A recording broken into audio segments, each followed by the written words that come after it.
అని అనుకున్న నేపథ్యంలో ఈరోజు నేను కళాశాలలో జాయిన్ అయితే నా ట్యూషన్ ఫీజు ఎవరు కడతారని చెప్పిన ఆందోళన చెందుతున్న పరిస్థితి. దానికి క్లారిటీ లేదు, దానికి ఎక్కడా కూడా నిర్ధారణ లేదు. రోజుకో మాట రోజుకొక విధానాన్ని ప్రకటిస్తుంది ఈ ప్రభుత్వం.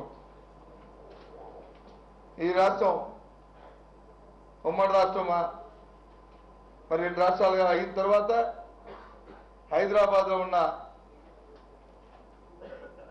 మన ఆంధ్ర విద్యార్థులకి చట్టంలో ఉన్నప్పటికీ కూడా, విభజన చట్టంలో పొందుపరిచినప్పటికీ కూడా పొరుగు రాష్ట్రంతో వచ్చి మనకు సఖ్యభావం లేకపోవడం వల్ల, ఒకరిపై ఒకరు ఆడి పోసుకోవడం వల్ల ఈరోజు అక్కడ ఉన్న విద్యార్థులకి ఎవరు ఆ విద్యకి ట్యూషన్ ఫీజు కడతారో, ఎవరు ఆదుకుంటారో ఇవాళ తెలియని పరిస్థితి అగమ్య గోచరం అయిపోయిన నేపథ్యం ఈరోజు.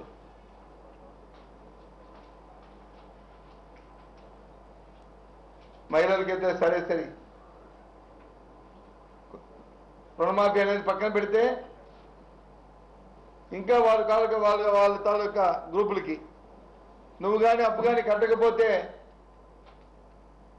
ఏదైతే నీకు పంపిస్తున్న నోటీసులు ఉన్నాయో ఆ నోటీసులకు కూడా మీ దగ్గర నుంచి ఖర్చును వసూలు చేస్తున్నాము, నీ సొసైటీని డిపాజిట్ చేస్తున్నాము, మరి నీకు ఈ రోజు నుంచి రుణాలు రావనే అని నిర్దేశించిన పరిస్థితి, ఆందోళన చెందుతున్న పరిస్థితి. ముఖ్యంగా ఈ రాష్ట్రంలో బలహీన వర్గాల కోసం ప్రతి వాడికి కూడా కావాలనుకుంటారు. తినడానికి తిండి, కట్టుకోవడానికి బట్ట, ఉండడానికి నీడ, గూడు కావాలనుకుంటారు. అలాంటి గూడులు ప్రతి సామాన్యుడికి ఉండాలని ఈ దేశంలోనే ఎవరు కూడా, ఏ పేదవాడు కూడా ఇల్లు లేక అద్దెంతో ఉండకూడదనే ఉద్దేశంతో ప్రతి వాడికి కూడా సొంత ఇల్లు ఉండాలనే కళని నెరవేర్చే ఉద్దేశంతో ఆ రోజు ఇందిరమ్మ పథకాన్ని పెట్టాం. తద్వారా లక్షల ఇళ్ళు వచ్చి పేదవాళ్ళకి ఇచ్చాం. ఈరోజు ఆ పథకం ఏమైందో తెలియదు. ఆ పేదవాడి ఇల్లు గురించి ఆలోచిస్తున్నాడు, కానీ దాని గురించి మాట్లాడే నాదులు కానీ ప్రభుత్వం కానీ లేదు. ప్రభుత్వం అంటుంది అందులో అవినీతి జరిగింది కాబట్టి ఆ పథకం గురించి మాట్లాడట్లేదు అంటున్నారు.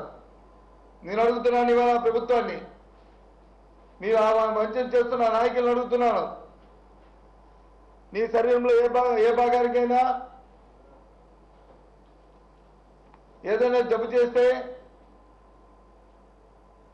ఏదైతే అపవాదం జరిగితే ఆ చెయ్యికి దెబ్బ తగిలిందని, లేదు ఆ చెయ్యికి ఆ కాలుకి కురుపు వచ్చిందని, లేదు ఆ తలకు బొప్పు కట్టిందని చెప్పని మొత్తం ఆ మనిషిని మనం ప్రాణం తీసేస్తామా, లేదు ఆ మనిషి ఆత్మహత్య చేసుకుంటాడా, లేదా ఆ మనిషిని చంపేస్తామా అని చెప్పని అడుగుతున్నాను. ఏదైనా తప్పు జరిగితే తప్పుని